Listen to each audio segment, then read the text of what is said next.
we ready? Yeah. Painting number 2. Hi. You want to Hello sit there, over? You want to TV sit land. over here or that side? What side? Okay. Right. You don't think this is better? No. Okay. That's okay. That'll So. pick it up. Okay. Okay. So painting number 2. First of all, did we come up with the name? Well, we've identified the gentleman in the middle Okay. as Mr. Green Jeans. Right. And perhaps we call this painting Mr. Green Jeans and Friends? And Friends. Yes. Yeah. Or there's something fishy about Mr. Green Jeans? Yes. That could be a title. We don't know. So, that's an interesting dilemma that we're facing at this stage. And then the question is Mr. Green Jeans the character from Captain Kangaroo? Is that where that name comes from? The name comes from that. Okay. Because of the green that has been utilized in his configuration. But you can also say, if you look at his legs, that kind of reminds one of a barber shop. That's right, a barbershop pole. A barbershop pole. And I don't know, do we want to acknowledge that in the title? We don't know. Do you know the history of barbershops? No, not really. No? Okay, so barbershops used to be surgeons. Used to be surgeons. Yes, and they would hang the bloody rags outside, and that's how the barbershop pole came to be red and white. Oh. Uh-huh. See, I didn't know that. Yeah. Yep. And you'll notice that whatever this gentleman is, Mr. Green Jeans or whomever, he seems to have a child. Or do you think that's charge? Yeah. Exactly. If you had to describe the little creature that seems to be on a leash, who is that to Mr. Green Jeans in your mind? Someone he has to take care of, and someone he doesn't want to lose. He doesn't want them to wander too far off. I see. And I don't know, maybe because of the eyes. The eyes of the little one? Yeah. I think it's a female. You think it's a female? Yeah. I see. Something about her eyes makes me think it's a female.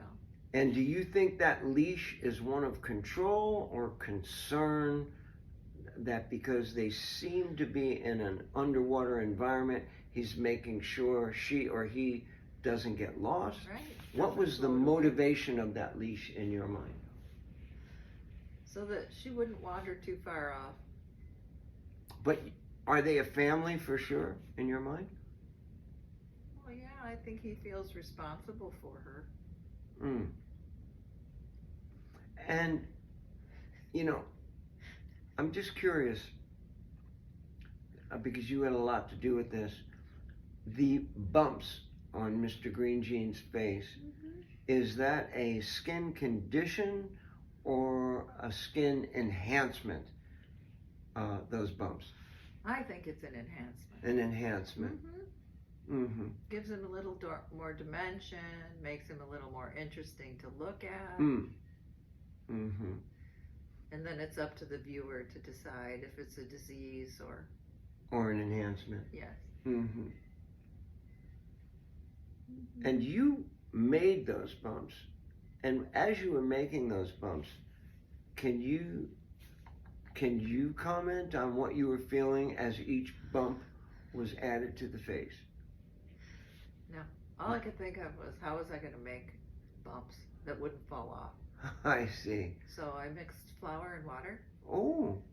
And then ripped up paper towel. And put them in the flour and water. So those bumps took a little thought. It's not like they just bang, there are these bumps. No. You had to think about that. I had to think about how we were going to put some bumps, give him some contour on his face without it falling off and leaving a big white hole later. And also, you had a lot to do with that nasal apparatus. Yeah, Can you comment on that? Like, how did you know to do that for his nasal features? Well, we used, because it's underwater, I used underwater colors and underwater, there's abalone shell on his nose ring that comes from the ocean. All the other colors that are in his nose ring are sea colors. Oh. Uh-huh.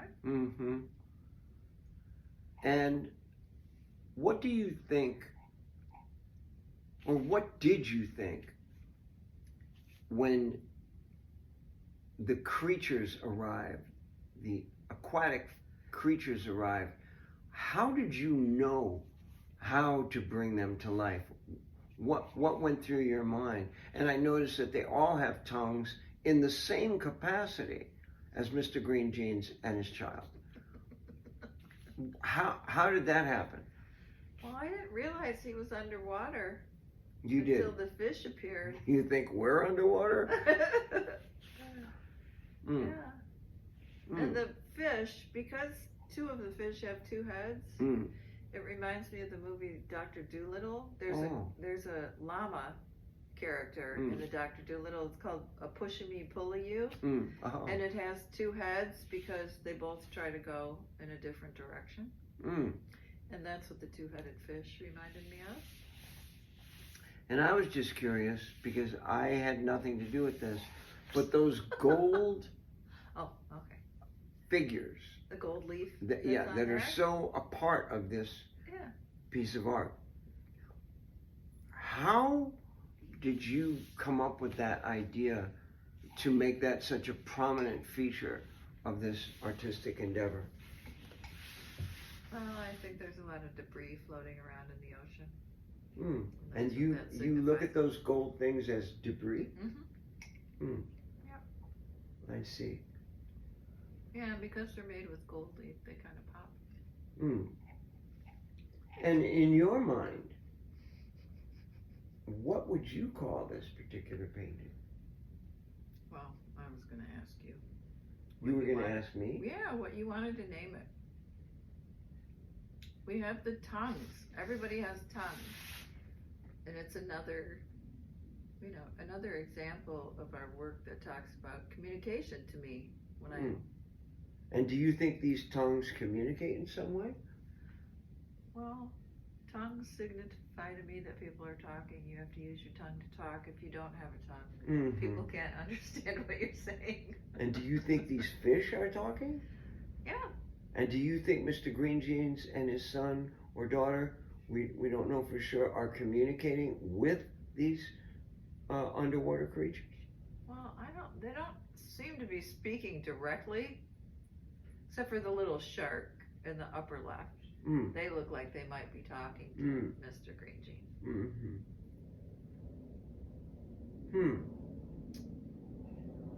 The goldfish with the tongues, the guy on the right, his tongue is so heavy. It looks really heavy to me. And what kind of a person do you think would look at this and say, oh my God, I need to have this? Can you describe what that person might be like? Male, female, and perhaps comment on that person's intelligence. Why would he want this, or she want this? It's very colorful, it's unusual, it's creative. I know if I saw this somewhere, I would want it. And do you think a young person, a middle-aged, older person would say, oh my God, I have to have this? What do you think? Don't you think it would be appealing to all different kind of people? I do. To different age people? I do. You know, and don't confuse my conviction of the person that would want this to my questioning you. I just want to see where you're at. Okay, but this isn't supposed to be about you questioning me the whole time. No, it's not supposed to be a that. Discussion. It is, and sometimes discussions lead to questions. Okay. So I want to ask you something. Oh, now you have a question for me. I thought this was a discussion. I have a question. Okay. since it is an underwater scene, do you think that we made a mistake by not putting the bubbles in, or maybe we should add the bubbles, or should we leave it like it is? What are you thinking about? I'm comfortable without the bubbles because I think the bubbles would distract to a certain extent by adding too many variables in there. When there's so much activity here, I don't think it's necessary to show those bubbles, because it's clear to me that they're underwater because of the aquatic creatures that you see in different places. Mm-hmm. But although the yellow fish looks like he's walking, he could be walking. He could be. Mr. Green Jeans could be walking. So, should the bubbles appear later on? I don't know. It's certainly something that we could consider, and I would be willing to do another interview should the bubbles get added. Okay. Yes. Well, when we put it up in the kitchen, I didn't think it needed the bubbles. And now you're thinking it does? Well, I don't know. I mean, I could go either way with the bubbles. Depends on, how didactic you want to be for somebody looking at it. Now, when you say didactic, how do you define didactic?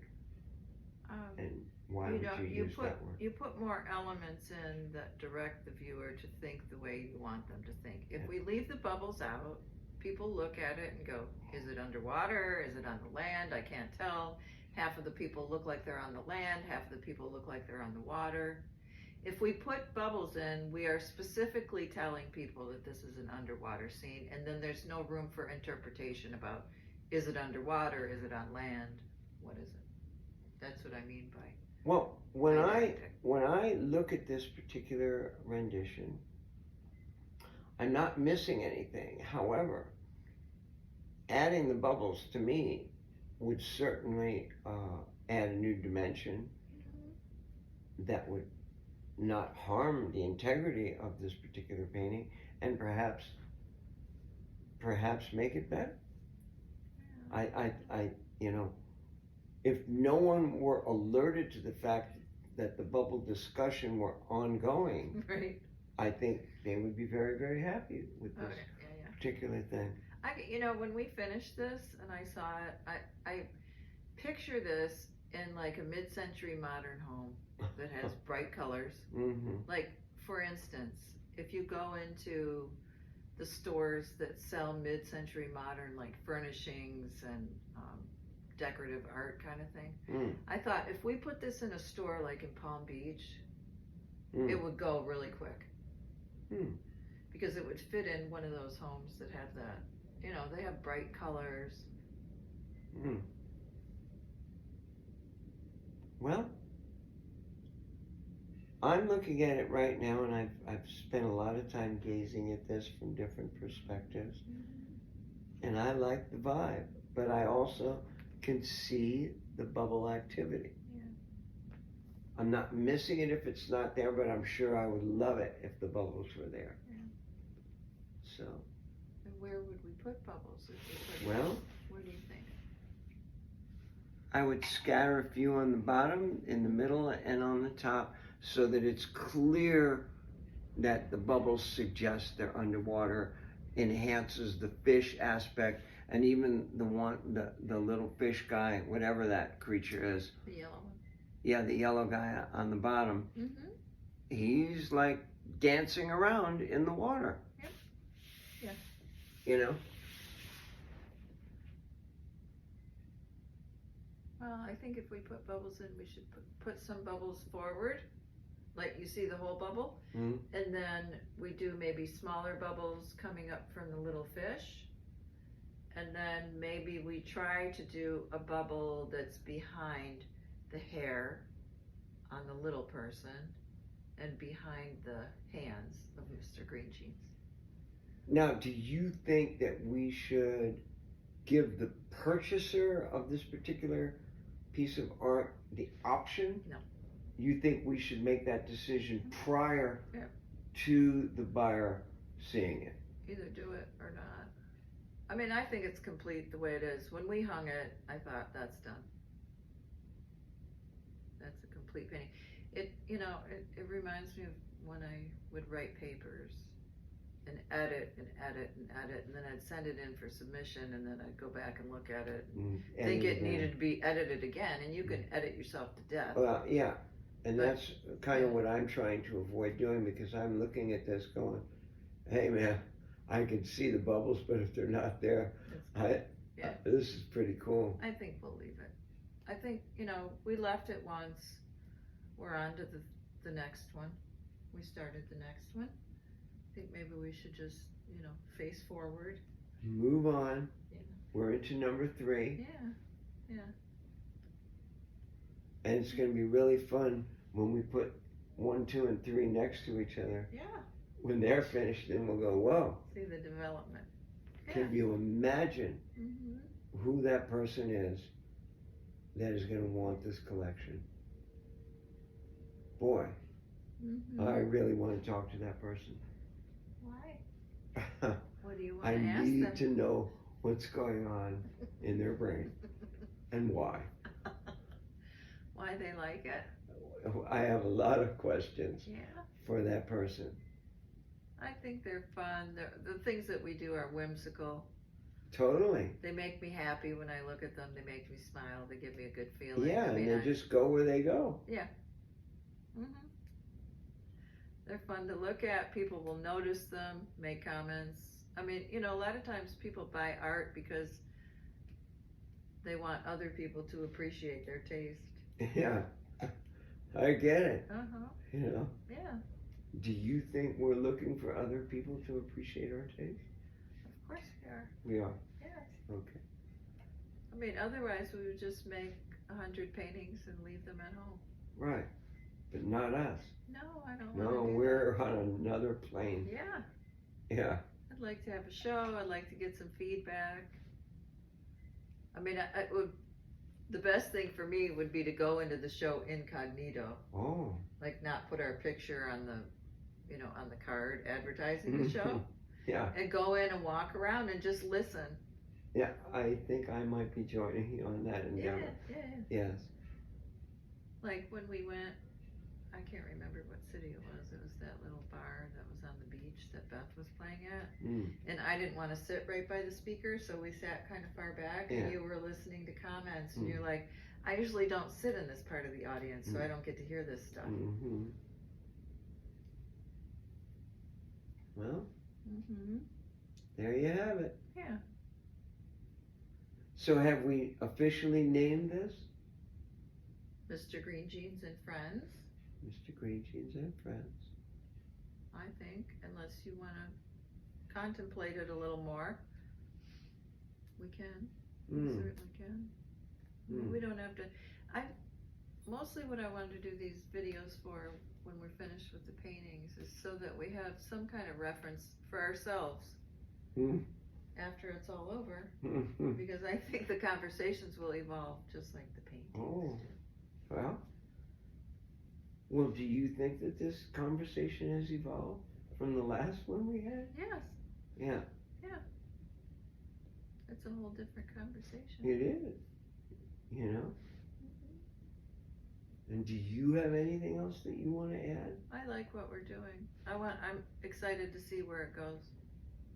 Yeah, I'm curious and excited to see where it goes. Yeah.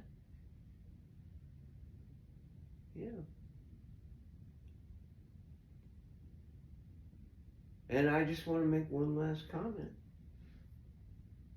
The person whose home this particular painting ends up in, this is going to be someone that I will know for the rest of my life. Yeah. I have that feeling. Okay. Yes. All right. It's good. not just going to be Somebody, a sale. Yeah. No. This is an ongoing condition. Relationship. For that person and us. Just thought I'd mention that. Okay.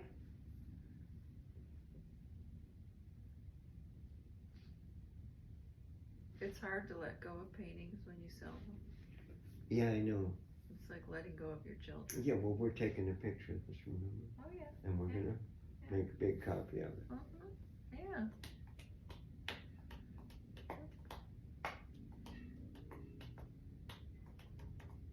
Okay. Is that it? Are we done? I guess so. All right. Thank you very kindly. Short and sweet. Yeah. Okay.